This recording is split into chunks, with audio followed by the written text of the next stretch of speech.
Bonjour et bienvenue dans cette toute nouvelle émission, mais bien sûr dans une toute nouvelle... Patate de fruits. Mais non, Non. Année. Ouais. Youpi youpi, c'est la nouvelle année. Youpi, youpi, c'est la nouvelle année.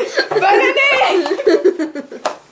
Dans cette vidéo, il y aura deux chroniqueurs dont un qui va devoir mimer un métier et l'autre chroniqueur devra deviner, mais moi aussi et le caméraman ainsi que vous derrière votre écran.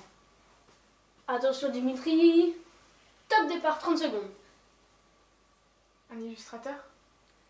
Presque. Un dessinateur. Oui. Mais j'allais le dire, j'allais le dire. Bim. Maintenant Dimitri, tu peux nous décrire le métier que tu as mimé, si vous voulez. Le dessinateur, il crée des BD et les publie. Donc, il travaille à son compte. Mais c'est très difficile d'être publié. Et même quand on l'est, c'est difficile d'en vivre. Donc, il vaut mieux diversifier ses activités. Des impro publicité, des jeux vidéo ou même enseignement. Les qualités qu'il faut avoir pour être un bon dessinateur est un bon coup de crayon et un style affirmé, de l'imagination, de la curiosité et de la culture. La plupart des dessinateurs de BD sont autodidactes, c'est-à-dire qu'ils ont appris tout seuls, sans formation. Mais on peut quand même s'améliorer en suivant la formation après le bac. Après le bac, il y a le niveau bac plus 3 ans. Ça s'appelle le DNA, option communication ou design. On peut aussi faire le niveau bac plus 4, dessinateur, concepteur, option bande dessinée.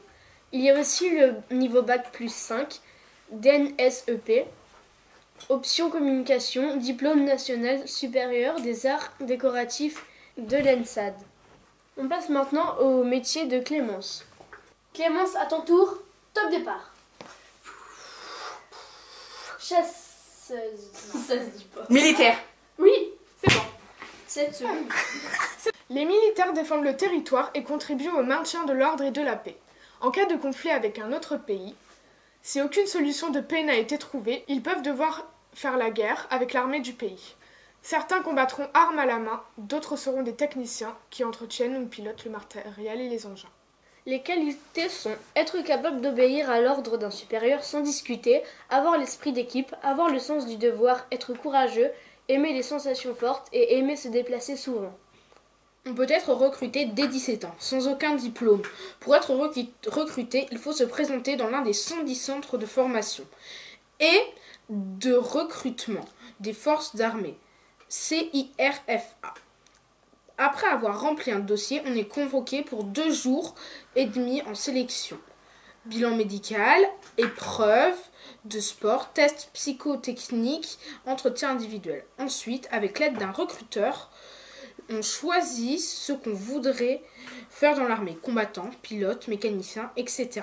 Si notre candidature est retenue, on est recruté, selon les besoins de l'armée. Voilà, c'est la fin de la vidéo. Et donc on vous dit...